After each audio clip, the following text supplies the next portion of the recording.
And you talk in the book about the personal brand pyramid. Yes. Can you run us through what the foundations are of that and what makes up the pyramid? Okay. So a personal brand pyramid is just a structure that I came up with. I started my business in 2008 and I started working on people's brands, and I realized, humans are very complicated creatures. So we need a bit of structure to put this around. So essentially the personal brand pyramid is taking what I said earlier of the two key components of your brand, the who and the what, and just breaking them down a bit further. So if you imagine a pyramid, it is split into 6 layers. At the top, the first layer you come across are your values. So this is where you set out very clearly in your mind what your personal values are. Your top 1 or 2. Is it the honesty that really matters to you, or fairness, or is it more about equality, or treating others well, or putting yourself first, or community spirit? What are some of these values that for you to be happy, those have to be in place? The next layer of the pyramid is your drivers. This is you getting a clear idea, and this is particularly pertinent for graduates starting their careers. What the hell is it that motivates me? What is it that really floats my boat? What is it that I want out of life? If I'm going to go to work and put all these hours in, what is it that matters? Is it the money I'm going to get, or the fact I'll be working in a team, or that I want responsibility, or I want the chance to keep, being ambitious and moving my career on? Understanding that will help you choose the right job. The third layer of the pyramid is reputation. This is what Jeff Bezos was talking about. This is what people are saying when you're not in the room. So when you create that in your brand, this is you getting a clear idea of, what do I want people to say when I'm not in the room? And it's about having one very clear thing that you become known for. So those are the top 3 layers. The bottom 3 layers of the pyramid, you then have behaviors. This is the personality. So I can have 2 graduates walk into my office and have exactly the same qualifications on their CVs, but personality-wise, behaviors will be very different. One could be really over the top, loud, gregarious, very lots of vitality about them, which is fine if that's what I'm looking for. Or one of them could be quite reserved, quite calm, quite thoughtful, maybe quite empathetic. That's great if that's what I'm looking for. But you need to know, sort of what your personality is to help other people understand it.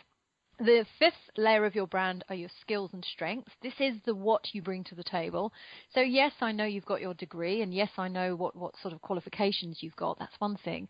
That's, but what are your actual skills? How do you apply that knowledge? Or what are your strengths behaviorally? Are you someone who stays calm in a crisis? Or you're someone who's good at persuading people? It's about you very much understanding what you do incredibly well. And then the bottom of the pyramid, the widest part, is image. Now, when I talk about image, I don't just mean visual image. I mean what I'm hearing from you, how you're acting. Essentially, I should really call it packaging. It's how your brand comes across to people through how you look, how you sound, how you act, that gives them clues to the rest of the pyramid that's sitting above it. Excellent. And when I started working for a graduate scheme, one of the things that I kept on being asked at each 6-monthly review period was, what do you want to be famous for? What do you want your brand to be? Yes. And it was something that I really struggled with during my entire time there.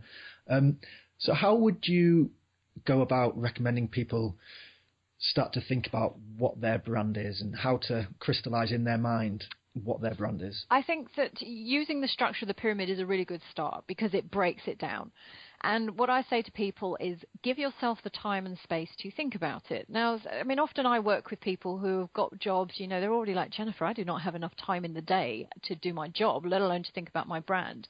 But then I'll often say to them, well, do you have a dog? Yeah. Well, how long do you walk your dog for? Well, 25 minutes. Well, then there's 25 minutes you can be thinking about your brand. Do you have a train journey to work? Yeah. How long? 40 minutes. Right. Think about your brand. While you're in the shower, go and, wash your hair thinking, okay, I'm going to ask myself, and one question. I'm not saying do your whole brand in 25, 40 minutes or whatever, but whenever you get a chance, ask yourself one question. Start off with, what are my values? What does really matter to me? How do I decide what's right and what's wrong in the world?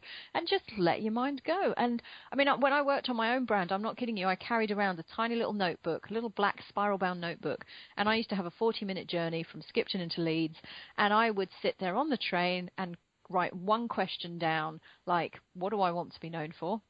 and I would just write down whatever came into my head. And then you almost end up with too much information at the end of this process.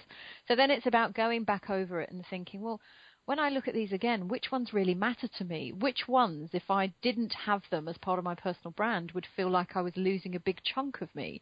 And just start putting it together. I mean, it is effort. I'm not kidding you. It's time, it's thinking, it's brain ache. But I tell you, you do it once, you get it down on paper, you get the essence of you in black and white. It makes everything else so much easier. So you go for that interview. They say to you, so tell us, what are your personal values? You're not sitting there going, yeah, that's a good question. You're going, hey, well, I know what they are. Here's what they are and here's why they are. It's when you're in your appraisal and you're asked, what do you want to be famous for? Your brain goes straight to the reputation line of your brand. Well, the thing that matters to me is I want to be known for ...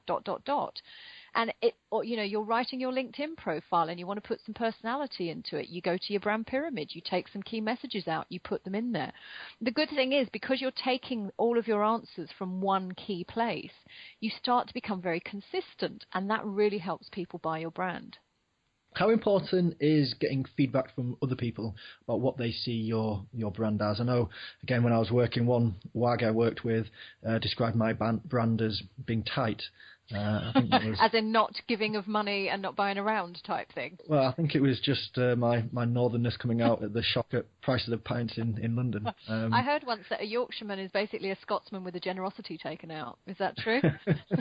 I wouldn't like to comment on that. Feedback is, the serious answer to your question is, feedback is incredibly important because, number one, it can work two ways. For the majority of people I've ever worked with, I would say, finger in the wind statistic, 95% of people, they work on their brand, they decide, here's my perception of how I see myself. When they go and they ask other people for feedback on how they see them, for 95% of people, the feedback is pretty much backing up everything that you thought, yeah, no, I agree, you are this, you are that. There's a couple of little bits here that could do with a bit of polishing off, but on the whole, yeah, great brand. However, and this does happen on about 5% of the occasions, the feedback people get is, no, that's not how I see you. No, I see you like this. And then they come to realize, well, hold on a minute, I've got a misconception here. And if it's just one other person telling you their opinion and it doesn't match yours, well, that's just one person. But if you get 10 or more people saying to you, no, I'm sorry to tell you this, you are this way, you really need to start to listen, because there's no point going out there with a brand that isn't genuine, that people aren't buying because you think you're selling one thing, but they're not buying that because they don't even see it as part of the brand. And thinking about areas of skills and think about your areas of skills and maybe areas of weakness, how important is it to focus just on the skills when you're thinking about your brand, or to think about your weaknesses as well? Should you just be focusing on the skills and trying to take them even further forward, or is it about trying to bring the weaknesses up so it's more consistent across the board? Right. If you think of your brand as the best version of you, the answer to your question is you're going to obviously be putting in the real strengths. The real creme de la creme stuff is what you want to go in there. Now, we all have weaknesses. We all have things where you think, oh, if I'm honest, I'm probably not so good at. You don't really want to be putting them in your brand up front, because why would you sell a weakness? Sugar Puffs doesn't go out there and tell me up front, yeah, it's got quite a lot of sugar, might make your teeth fall out. It tells me how much fun, kids are going to have eating it, et cetera, et cetera.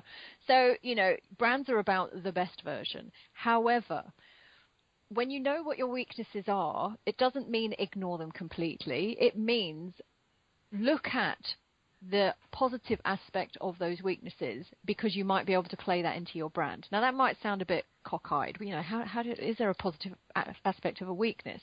But I believe you me, 15 years in PR has taught me that for everything that looks immediately like bad news, you can usually find a positive element. So if I give you an example, I've had people say to me, a really bad thing about my brand is I'm really impatient. Okay, so there's a negative, there's a weakness, I'm impatient. But then I say to them, so why are you impatient? Well, because I like getting things done. Well, why do you want to get things done? Well, because I believe in moving things forward quickly. Well, why do you want to move things forward quickly? Because I just think we can achieve so much. Do you hear those three answers? Those are all positive things. Impatient is not good, but if you sell me as part of your brand, I'm someone who likes to move things forward and keep it going quickly because I want us to achieve great things, that's positive stuff. So you can do it authentically, because you're not just making those things up. That's genuinely why you're impatient. So you can still be true to your brand.